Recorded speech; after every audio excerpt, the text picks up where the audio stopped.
सुशील नाटकर आहे. मी सोलापूर शहर युवक काँग्रेस उपाध्यक्ष आहे. सर्वप्रथमतः आज भारतीय संविधान निर्माते डॉक्टर बाबासाहेब आंबेडकर यांची जयंती आहे. डॉक्टर बाबासाहेब आंबेडकरांचं एक वाक्य आहे की अन्याय करणाऱ्यापेक्षा अन्याय सहन करणारा हा फार मोठा गुन्हेगार असतो.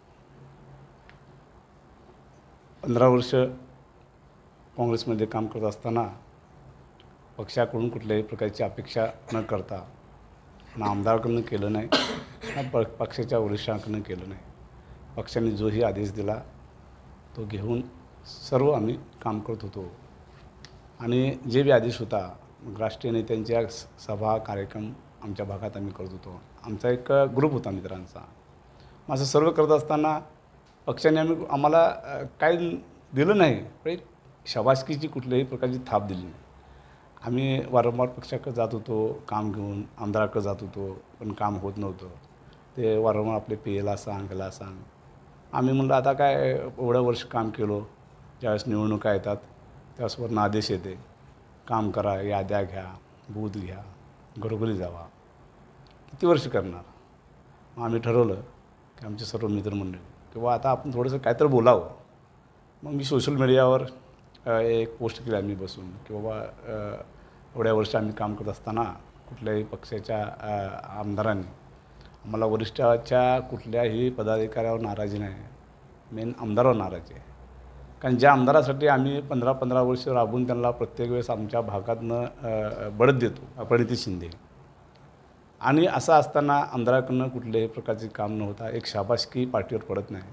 मग काय म्हणून करायचं म्हणून आम्ही एक पोस्ट केली की बाबा सदर एवढं वर्ष काम करून आम्हाला कुठला न्याय मिळत आम्ही सर्व मित्रांनी भाजपच्या वाटेवर आम्ही आहे असं मी पोस्ट केला होता. त्यानंतरनं त्यांचा फोन पोस्ट केल्यानंतर माझे सहकारी मित्र बंटी बाबुराव क्षीरसागर यांनीही ते पोस्ट फॉरवर्ड केली काँग्रेसच्या मीडिया सेलला. आणि त्यानंतरनं मग त्यांनी काय केलं की ते वाचल्यानंतरनं आमदार प्रणिती शिंदे यांनी फोन केला, मलाही फोन केला, पण माझा फोन स्विच ऑफ होता. माझे सहकारी मित्र होते अजून एक, त्यांनाही फोन केला, त्यांचाही फोन स्विच होता.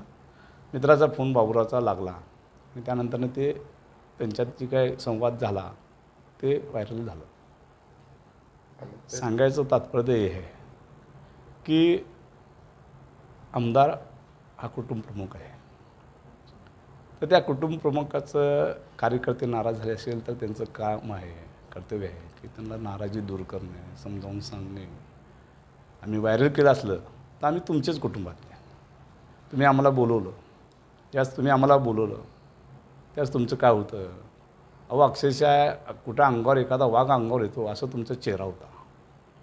तुम्ही असं कुठलीही गोष्ट केली नाही. वा ठीक आहे, झालं, यापुढे तुम्ही काय करू नका, आपलं काम करा.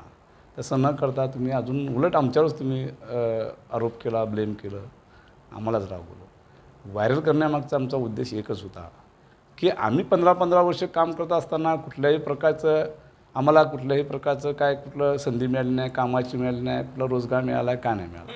आता जे युवक काँग्रेसचे जे कार्यकर्ते आहेत, जे कार्यकर्ते काम करतात, आमचं ठीक आहे आमचे 15 वर्ष गेलो, पण त्या कार्यकर्त्यांनी तर जागरूकता व्हावं पाहिजे ना. बोलण्याचा अर्थ काय, तुम्ही आमदार आहे, तुम्ही कुटुंब प्रमुख आहे असताना तुम्हाला साधं कार्यकर्त्याशी बोलायचं म्हणजे तुम्ही एवढं रागाने बोलतात जसं का तुम्ही कार्यकर्त्याला एवढ्या मोठ्या प्रमाणात मदत केली असेल. काही नाही.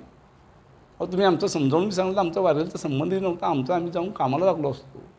पण तुमच्या त्या चुकीच्या वाक्याने हिंमत असेल तर हे वाक्य कुणासाठी आहे? हे विरोधकासाठी आहे. एखाद्या विरोधकाने जर तुम्हाला काय बोलायचं तर ते तुम्ही बोलू शकता की हिंमत असेल तर समोर आहे. जे अहो राहा तर तुम्हाला मोठी बहीण म्हणून आम्ही काम करतो काँग्रेस पक्षाचं, कुठलंही तमा न ओळखता घरचं खाऊन खिशातले पैसे घालून आम्ही करतो, आणि तुमचं वाक्य हिंमत असेल तर समोर हे योग्य आहे का? मग आम्ही काय म्हणलो, आता असं बी आपल्याशी ते योग्य वागत नाहीत, त्यांना आपण व्हायरल करून एक धडा शिकवावा की जेणेकरून इतर जे काँग्रेसमधले कार्यकर्ते आहेत ते आज तुम्हाला काँग्रेसमध्ये अशी अवस्था आहे की फादर बॉडीतले जेवढेही मोठे नेते आहेत, उदाहरणार्थ विजय खडमल साहेब राहिले, इवन बेरिया साहेब राहिले, चंदेले मॅडम राहिले, असंख्य तोफिक शेख राहिले, असंख्य लोक हे आमदार प्रणिती शिंदेवरच रागावले. शिंदेसाहेब हे तसे नव्हते. शिंदेसाहेब एक मायेचा मोठा एक सहारा होता की त्यांना समजावून, पण ताई तसं नाही. आणि ताईच्या चुकीमुळं, त्यांच्या चुकीच्या बोलण्यामुळे असंख्य कार्य तुटलेले. हे बघा, हे व्हायरल झाल्यानंतर ज्या पद्धतीने देशात विकास चालू आहे, आता मोदी साहेबांचा विकास आंतरराष्ट्रीय पातळीवर आज जगाच्या कानाकोपऱ्यात आज अमेरिकेसारखा एक राष्ट्राध्यक्ष प्रोटोकॉल तोडून त्यांना मंत्रावर घेण्यासाठी येतो. फार मोठी गोष्ट आहे, देशाला अभिमानासाठी. आणि असं असताना देशाच्या ज्या विकासामध्ये आज देशातल्या चारही कोपरे तुम्ही जर गेलात तर पूर्ण रस्त्याने विणलेलं जाळ आहे. लडाखपासून जे बी आपले मोठमोठे चीनची बॉर्डर वगैरे आहे, म्हणजे जेणेकरून विकास ह्या गोष्टीला अनुसरून आम्ही हा भाजपचा प्रवेश केलेला आहे. आणि आज 80 कोटी लोकाला आज फ्री अन्न मिळते. आज 5 लाखाची आरोग्य योजना आहे.